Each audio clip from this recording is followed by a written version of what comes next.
Well, hi there. It's Tuesday, July 2nd, I think. Journal number 97, T91, uh, 91 days post-transplant, which is a wonderful thing.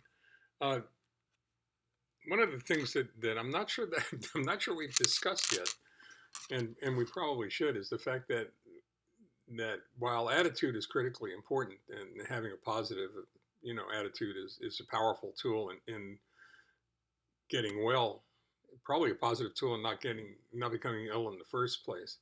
Um, a sense of humor really doesn't hurt either.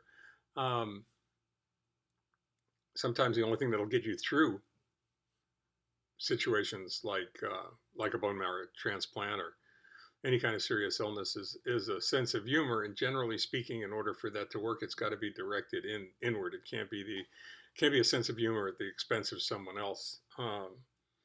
At least in my experience, that's been the case. And it doesn't have to be about just the big things. Sometimes it's about the small things. Leslie was walking from. Uh, you got to appreciate the fact that what you see behind me is the bed to my left, which is this side because I'm watching it backwards. Um, there's a couch and a set of drawers, and to the left of that is a kitchen. You have to really have an imagination to call it a kitchen. Uh, so Leslie was a little bit late in coming in, and I said, "What's up?" She said, "Well, I'm leaving the kitchen, entering the living room. Soon I'll be sitting at the desk, such as, and then I'll go into the bedroom, all of which, as you well know, are in the same room." Uh, so a sense of humor really helps, and it's helped me a lot in throughout my life actually, but particularly in this whole arena of wellness and recovery. Um, maybe this makes sense. I mentioned the other day that there was a real screw up when it came to scheduling. Um, we were scheduled for a number of pre-discharge procedures and tests, not the least of which was a bone marrow biopsy. And an error occurred in schedule. We think what happened was that an error occurred in scheduling, and when our doctor was rounding, seeing patients in the hospital for 2 weeks, which is how they have the teams arranged. Uh, he got double booked, and in order to fix that, a lot of appointments had to be scrubbed. And uh, with the appointments that got scrubbed were all the pre-discharge appointments that I had for the week of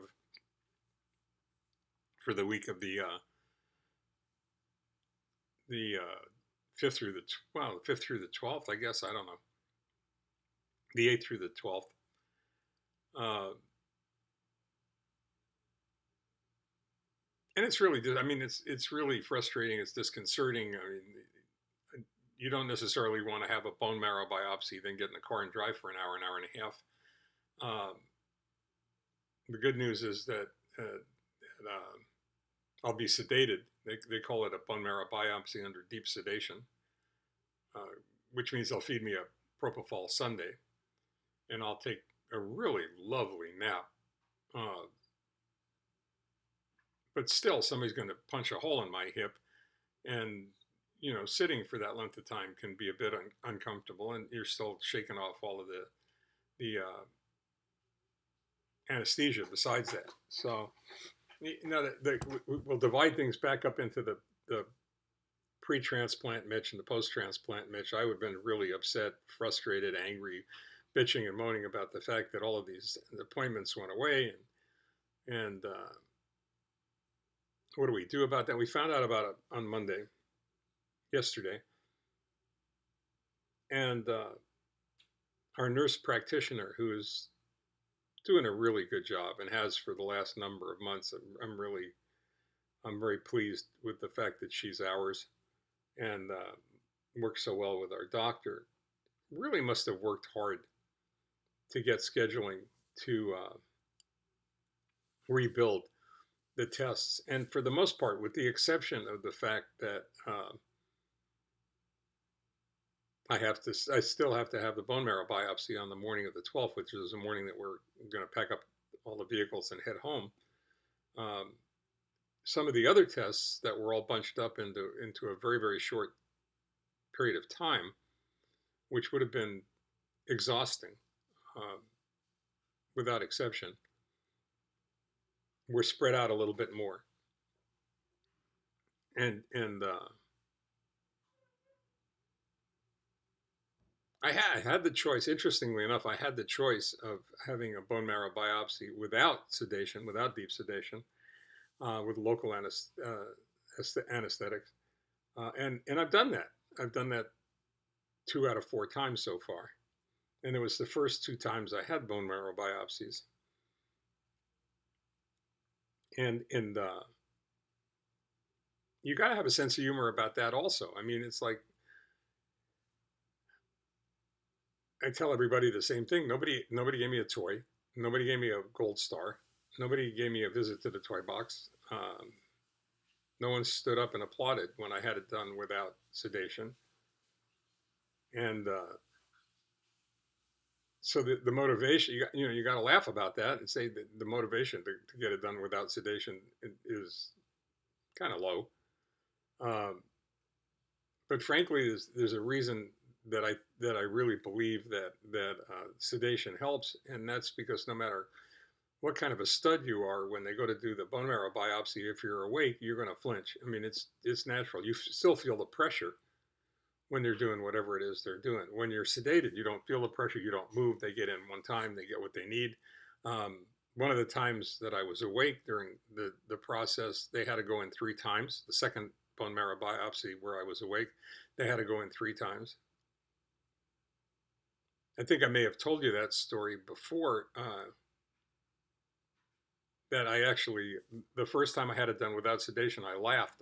Actually, it was laughing pretty uncontrollably, and my doctor turned around and said, I've done a lot of these procedures, but I've never had anybody laugh while I was doing it. What are you laughing about? What's so funny? And I told him, I said, it appears to me that if whatever the results are, and this was the first bone marrow biopsy that I had, that if the results are positive or negative, depending on how you look at it, and something really serious is going on, we're going to wind up doing this again. Well, I never thought we'd do it 5 times, but I guess we're going to do it 5 times and maybe more than that.